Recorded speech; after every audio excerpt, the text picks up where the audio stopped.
ওরা আজকে আপনি যেটা খাচ্ছেন খান, নাহলে পেটে অসুখ হবে। আজকে আসে নাই তো, দেখেন আজকে আমার কাছে আছে। ওর নাম কি? ওইটার নাম কাটা ডাকতেছে না, কথা এখানে দাঁড়ান, কথা বল। কাটা হোক, দেখেন কাটা হোক না। কি আছে আপনার এখানে? 10 তারিখ না? হ্যাঁ, কি আছে? চমচম শুধু আসছে 1 কেজি, কালোজাম 2 কেজি 300, মালাই কারি 1 কেজি, রসগোল্লা 2 কেজি, তিল কাটা 1 কেজি। এটাই নিতে চাচ্ছি, তিল কাটাটা। এই তো আসছে, আজকে আসেনি। তিল কাটা আজকে আসে নাই? তিল কাটা আসছে। হ্যাঁ, আমি এটাই নিতে চাচ্ছি, কিন্তু বালুশাই আজকে না। বালুশাই আজকে না, বালুশাই প্রায় দিন আগে। তাহলে তো এই দিব না ভাই, ওটা রেখে দাও। বালুশাই স্যার কালকে এটা দেখা সালাম বলবো। স্যার নাই, আমার মোবাইলে ছবি তোলা আছে, আমি দেখাচ্ছি আপনার কালকে। আচ্ছা, তিল কাটাটা দাও।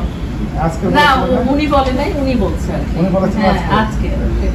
আজকে না আমি এটা অনেক রিনোন একটা আপনাদের মিষ্টির দোকান, এখানে যদি আপনারা মিথ্যা বলেন তাহলে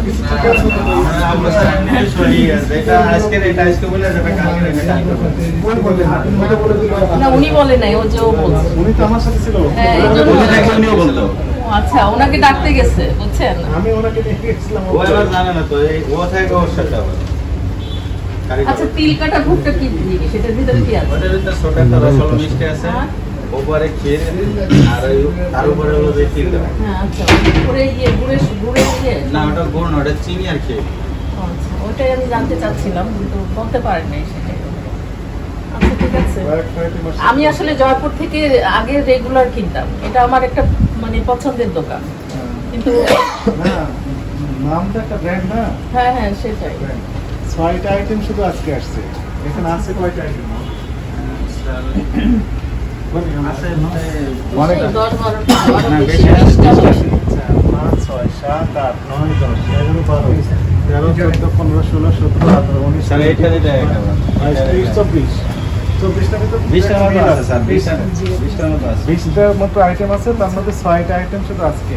আচ্ছা, জিলাপিটাও কি আজকে না? জিলাপি স্যার ম্যাডাম ও, আচ্ছা, আমি জিলাপিটা নিয়েছি। জিলাপির সমস্যা কি বলেন এখন? আপনি হাই ডোজ দিয়েছে ও, তাহলে তো এগুলো তো 1 চামচ।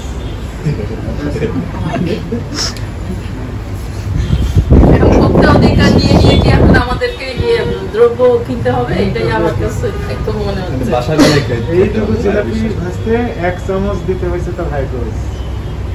কিডনির উপর চাপ পড়তেছে এইসব কারণে।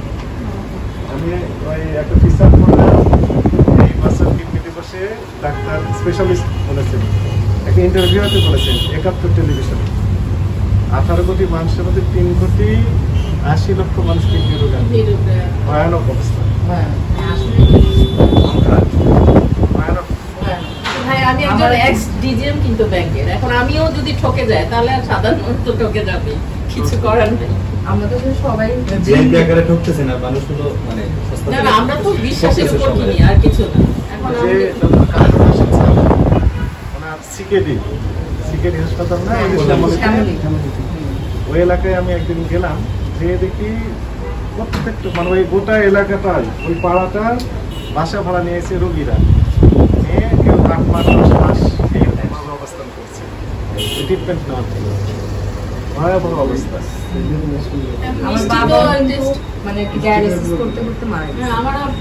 আমি তো এটা সাফার, আমার বড় খালা, আমার খালু, আমার বাবা, হ্যাঁ, আমরা সবাই কিন্তু কিডনি পেশেন্ট, বুঝছেন তো। এই মানে এই ভেজাল খাবার, হ্যাঁ, ভেজাল খাবার, এই যে আপনি বললেন হাইড্রোজ, আমরা তো এগুলো জানি না। হ্যাঁ, আমরা ধরেন সাধারণ মানুষ, আমরা কি বিলিভ করি যে একটা ব্র্যান্ড, হ্যাঁ, জয়পুর সুইস বলেন, এই যে বস সুইস বলেন, রস বলেন, ঠিক না, কিন্তু আমাদেরকে যে এভাবে করা হয়, হ্যাঁ, এটা তো আসলে এটা সবারই একটা মিনিমাম মনুষ্যত্ব বোধ থাকতে হবে, বুঝছেন না। আপনি কতদিন পারবেন আইন করে, মানে এটা আমার থেকে আসতে হবে যে আমি কখনো কারো ক্ষতি চাই না, হ্যাঁ, এই জিনিসটা করতে হবে।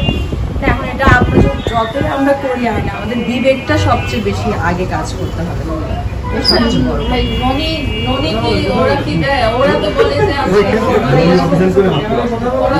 ওরা তো মিথ্যা কথা তাহলে বলে, ওরা বলে জরিমানা করে এখানে আপনাদের সাথে দেখা দেখি একই চিত্র আজকে আসছে, একটা বাকি সব আগে কয়েকদিন আগে তো ওনারা জানেন না, অথচ সবগুলো দেখেন ওনাদের মিষ্টি কিন্তু অনেক এক্সপেন্সিভ, ওনাদের চেয়েও বেশি, 1880 টাকা দেখলাম। অনেক দাম, মানে রসমেলাই 1100-র নিচে নাই। হ্যাঁ সেটাই।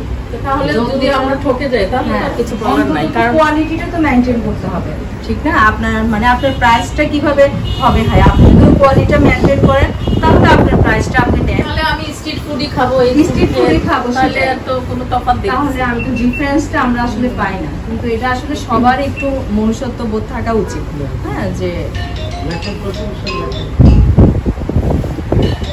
আসলে আমার দেখো এগুলো আমি তো সবসময় টিভিতে উনাকে দেখি, আমি পার্সোনালি উনাকে অনেক পছন্দ করি, যে অন্তত একটা মানুষ এগুলো আমাদের আমার মেয়ে দেখতেছে। রেজিস্টার্ড ইয়েতে আছে, এই যে সিরাজগঞ্জে ডিসি অফিসে। ওরাও যায় মাঝে মাঝে, যে সাফারি করতে। তাহলে ভাই আমি জিলাপিটাও নিব না এখন থেকে, আর জিলাপি খাবো না, আমি খাই না। বাসায় বানায় হ্যাঁ, আমি নিজে খাই না, আমি আমার এক আত্মীয়র জন্য নিতে চাইছিলাম। এই যে আমিও কিন্তু জিলাপি নিতে আমি সারা জীবন যখন থেকে সেটা আমি বস থেকে নিয়েছি, বাট হচ্ছে যে এরকম যে হয় বুঝছো না, আমার তো আসলে সাফারার ওই যে এতটুকু জিলাপিতে 1 চামচ দিয়েছে, মানে 1 চামচ মানে অনেক অনেক না। অনেক, এটা যে 1 চামচ মানে অনেক। খাওয়ার জন্য ওটাই যথেষ্ট।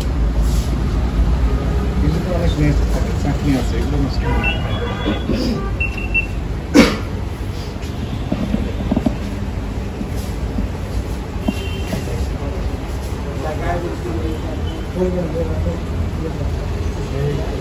রাজু, গাড়িটা আগে সমাধান করো। এটা মানে পুরোনো সমাধান হয়ে গেছে, থাক, মজা থাক, ছিল থাক। আর কি মিষ্টি। তাহলে কাজ করো, সমাধান হয়ে গেছে। মানে আমি এটা খেয়ে মজা জিনিসটা, কিন্তু পুরনো আর কি, সেটাই, কিন্তু টেস্টে পুরনো মনে হচ্ছে না। ক্ষতিকারক আর কি এটা আমাদের জন্য। আজকে আসেনি মনে হয়, দেখালেন, এবং গতকাল রিসিপ্টও নাই, মানে একটু দেখাতে চাচ্ছে না। আপনার কাছে তো রাখতে হবে, জমা দিনও আপনার কাছে মূল কপি থাকবে, ফটোকপি আপনি দিতে পারেন, বুঝছেন না? না না, আপনার এখানে রাখতে হবে। আপনার প্রয়োজনে ক্যাশ রেজিস্টার থাকবে, স্টক রেজিস্টার, যে আজকে এই মিষ্টি এত কেজি আসছে, দিন শেষে বিক্রি হয়েছে এত, অবশিষ্ট এত কেজি, পরের দিনের সাথে এটি যোগ হবে, পরের দিনে যেটি আসবে ইনভয়েস, তার সাথে এটা আপনার কি করতে হবে, একসাথে যোগ করে দিতে হবে, তবে তো আমরা বুঝতে পারবো। সেটাই। আর না, আমার স্টক রেজিস্টার থাকবে না, এস্টাবলিশড স্যার আমাদের স্টক রেজিস্টার এখানে থাকবে। ওটা আবার হিসাব করে ম্যানেজার আছে। আপনাদের মালিক কি বাংলাদেশি? আমি আবার শুনেছিলাম যে উনি ইন্ডিয়ান মালিক। নামটা শুনেই তো জয়পুত না, তো। আমি ইন্ডিয়ান কারিগর ছিল, কারিগর ছিল আগের যে কারিগর